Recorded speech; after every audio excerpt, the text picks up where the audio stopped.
والصلاة والسلام على سيد الأنبياء والمرسلين أما بعد فأعوذ بالله من الشيطان الرجيم بسم الله الرحمن الرحيم إذا جاء نصر الله والفتح ورأيت الناس يدخلون في دين الله أفواجا فسبح بحمد ربك واستغفره إنه كان توابا اللهم صل على محمد وعلى آل محمد كما صليت على إبراهيم وعلى آل إبراهيم إنك حميد مجيد سورة النصر ये सूरत मदीने मुनव्वरा में नाज़िल थी। 3 आयत 19 कलमा 99 हरफ इन सूरत जे अंदर आहे। बिस्मिल्लाहिर रहमानिर रहीम शुरू तो करे असां नाले अल्लाह जे जो निहायत मेहरबान रहम वारो आहे। इज़ा जाअ नसरुल्लाहि वल फतह जॾहिं आई मदद अल्लाह जी ऐं फतह वरअयत अन्नास यदखुलून फी दीनिल्लाहि अफ़वाजा ऐं ॾिठो तो माण्हुनि खे त दाख़िल था थियनि अल्लाह जे दीन में टोलियूं टोलियूं थी। फसब्बिह बिहम्दि रब्बिक वस्तगफिरहु पोइ तस्बीह कर पंहिंजे रब जी हमद जी ऐं बख़्शिश घुर उन खां। इन्नहू कान तव्वाबा बेशक उहो आहे तौबा क़बूल कंदड़।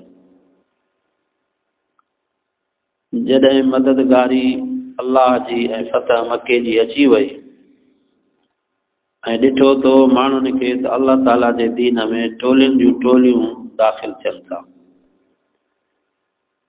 सभिनी मुफ़स्सिरनि इत्तिफ़ाक़ कयो आहे त इहा सूरत पछाड़ीअ में नाज़िल थी, जंहिंखां पोइ ॿी का बि सूरत नाज़िल न थी आहे।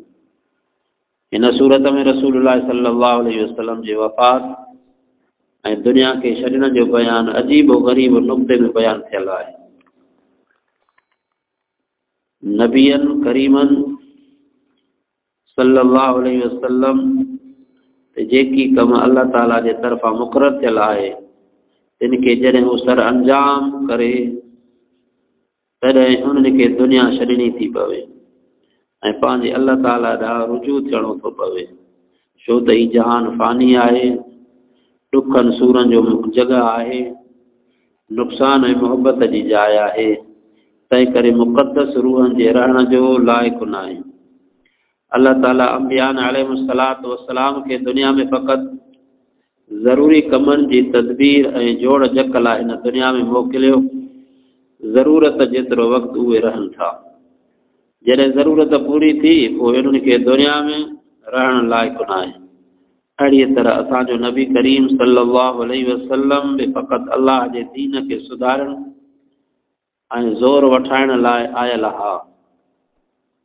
रूह मुक़दस जे रहण लाइक़ु हीअ दुनिया हरगिज़ न हुई। संदन बेइज़त खां पोइ माण्हू हिकु हिकु ॿ इस्लाम क़बूलींदा हा, पर जॾहिं मको पाक फतह थियो त इंतज़ारु लही पियो। माण्हू टोलियुनि जूं टोलियूं कबीलनि जा कबीला गॾिजी इस्लाम क़बूल करण लॻा ऐं अल्लाह जो दीन रोज़ बरोज़ ज़ोर वठंदो वियो ऐं संदन दुनिया में अचण जो मक़सूद दीन जी तरक़ी ऐं वाधारो हासिल थी चुको। अल्लाह ताला हिन महिनत जे मकान दुनिया में संदन रहण पसंदि न कयो। हिन सूरत में अजीब इशारे सां अल्लाह ताला जे तरफ़ मोटण जो हुकुम फरमायल आहे। हे मुंहिंजा रसूल सल्लल्लाहु अलैहि वसल्लम, अवां ॾिसी रहिया आहियो त अल्लाह ताला जी मदद अवां सां शामिल थी, जीअं त मको शरीफ़ बि अवां फतह कयो ऐं माण्हू जमातुनि जूं जमातूं अल्लाह पाक जे दीन में शामिल थियण लॻा आहिनि ऐं अवां जंहिं मक़सद लाइ दुनिया में आया हा पूरो थी चुको। यानी अवां जी हिम्मत सां अल्लाह ताला दीन खे ज़ोर वठायो ऐं कमालियत ते पहुचायो। हाणे अव्हांखे हिते रहणो न आहे, आख़िरत जे सफ़र जी तयारी कयो। फसब्बिह बिहम्दि रब्बिका वस्तगफिरहु इन्नहु कान तव्वाबा। बेशक अल्लाह ताला रहीम करीम ऐं तौबा क़बूलींदड़ आहे। तफ़सीर हाफ़िज़ बिन कसीर हज़रत बिन अब्बास रज़ी अल्लाह अन्हुमा खां नक़ुल कयो आहे त रसूलुल्लाह सल्लल्लाहु अलैहि वसल्लम फरमायो, हीअ सूरत असांखे असांजे वफ़ात जी ख़बर ॿुधाई रही आहे ऐं अहिड़ीअ तरह सही रिवायतुनि में आयल आहे। हज़रत अबू बकर सिद्दीक़ रज़ी अल्लाह ताला अन्हु हिन सूरत जे नाज़िल थियण ते रोअण लॻा। चयईं त अफ़सोस ही सूरत असांखे ॿुधाए थी त हुज़ूर पाक सल्लल्लाहु अलैहि वसल्लम जिन असां वटि थोरो वक़्तु महिमान आहिनि, जल्दी पंहिंजे रब ॾांहुं वञण वारा आहिनि। ॿिया सहाबी सॻोरा अजब करण लॻा त सूरत नाज़िल थी आहे, क़ुर पाक नाज़िल थियो आहे, ख़ुशख़बरी आई आहे फतह मके जी ऐं माण्हू दीन में दाख़िल थियनि था ऐं हज़रत अबू बकर साईं वरी रोइनि था।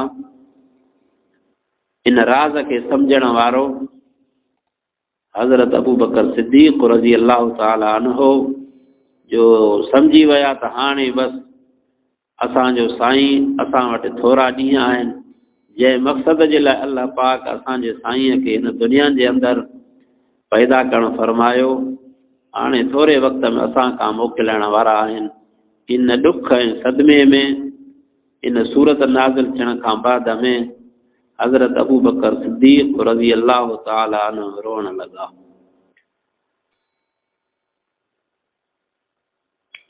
पहिरीं जेका ज़िंदगी रसूलुल्लाह सल्लल्लाहु अलैहि वसल्लम जिन जी उहा तमामु ॾुखनि जी,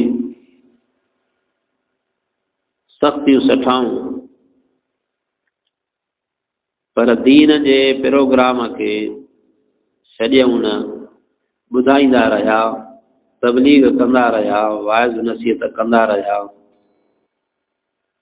पोइ केॾियूं बि तकलीफ़ आयूं, अलाह खां दुआ घुरियूं, अलाह महद क़ौमी, हे अलाह मुंहिंजे क़ौम खे हिदायत कर, इहे मूंखे नथा ॼाणनि, मूंखे सुञाणनि नथा, तंहिंजे करे तूं हिननि खे हिदायत कर।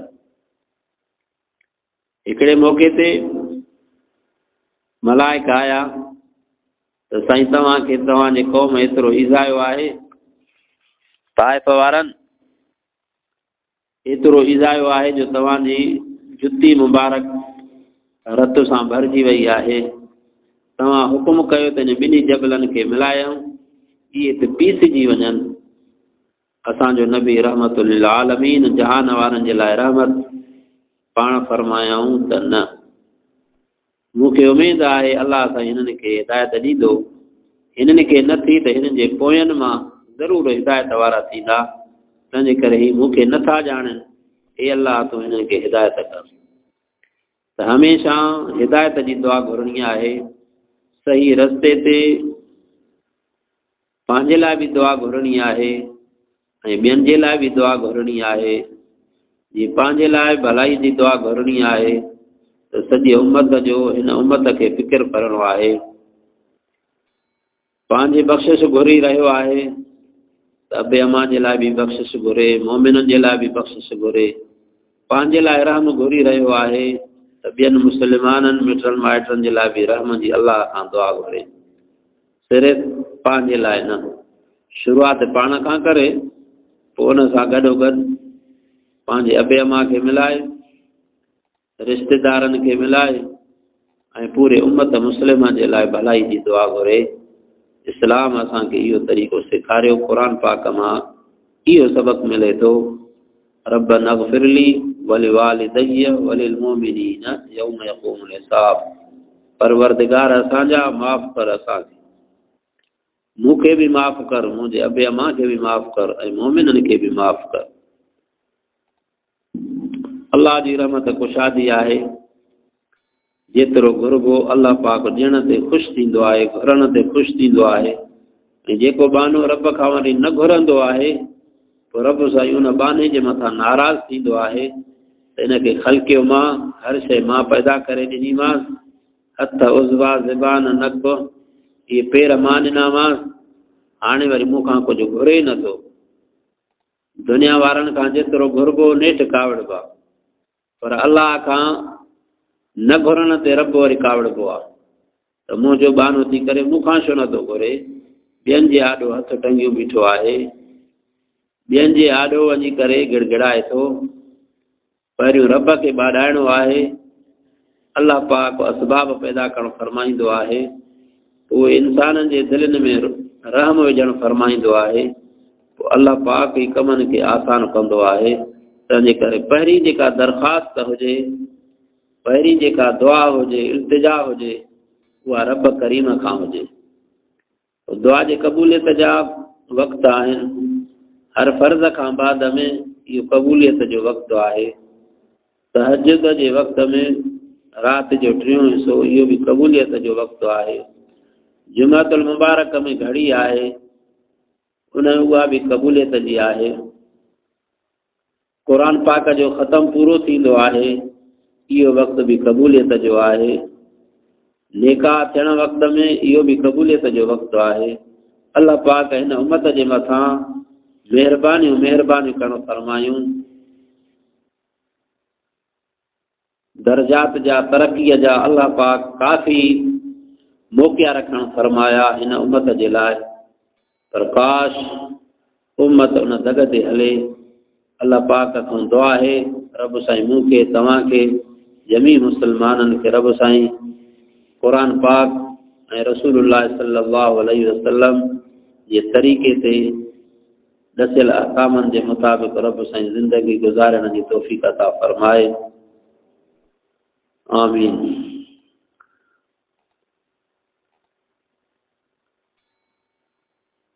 क़ुरान पाक जे अंदरि निमाज़ ऐं ज़कात जो काफ़ी जॻहुनि ते गॾु ज़िक्र आयो आहे।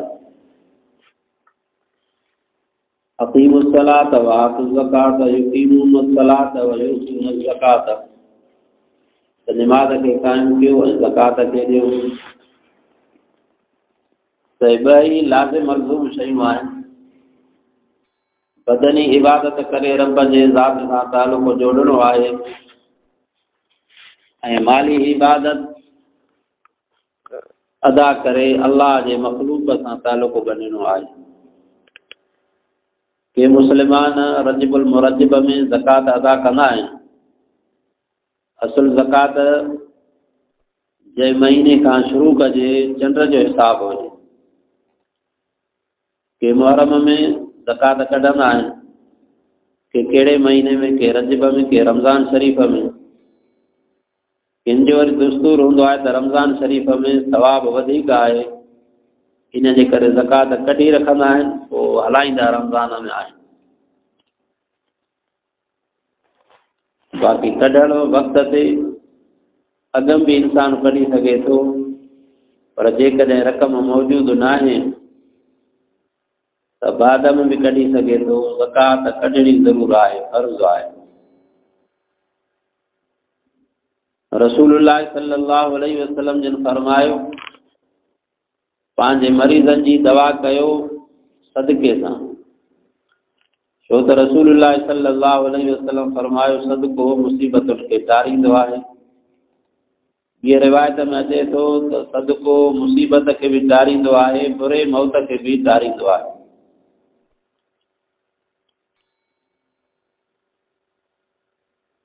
ॿियो फरमायूं, पंहिंजे मुसीबतुनि खे टारियो दुआउनि जे ज़रिए, आहुज़ारीअ जे ज़रिए। रब खे ॿाॾायो, गुनाहनि खे छॾियो, अलाह खां सची माफ़ी वठो, गिड़गिड़ायो, आहुज़ारी कयो, रब जे तरफ़ रुजू कयो।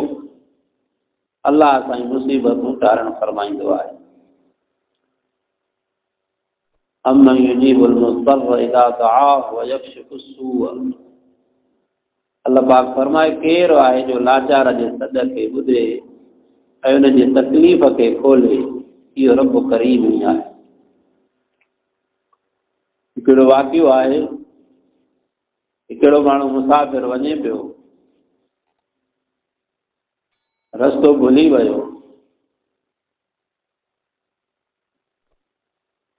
हलंदे को माण्हू मिलियो,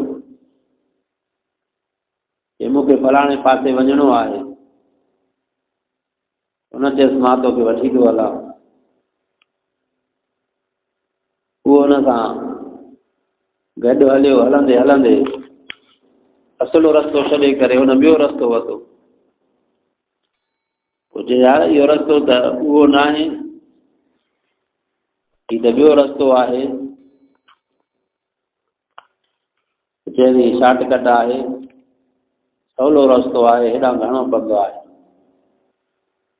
हलंदे हलंदे हिकिड़ी जॻह ते हिनखे पहुचायईं जिते काफ़ी जानवरनि जा हॾा पिया, माण्हुनि जी लाश पिया, मुंडियूं पयूं।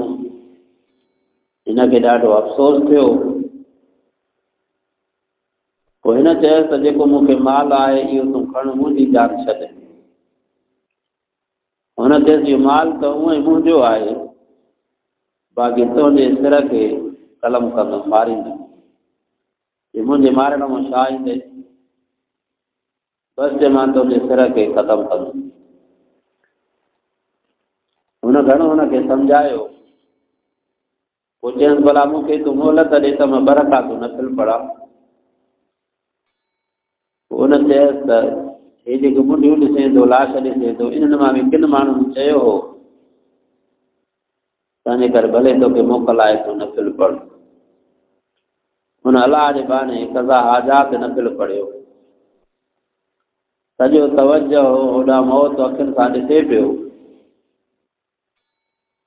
निमाज़ शुरू कयईं, अलाह जे तरफ़ मुतवजो थियो।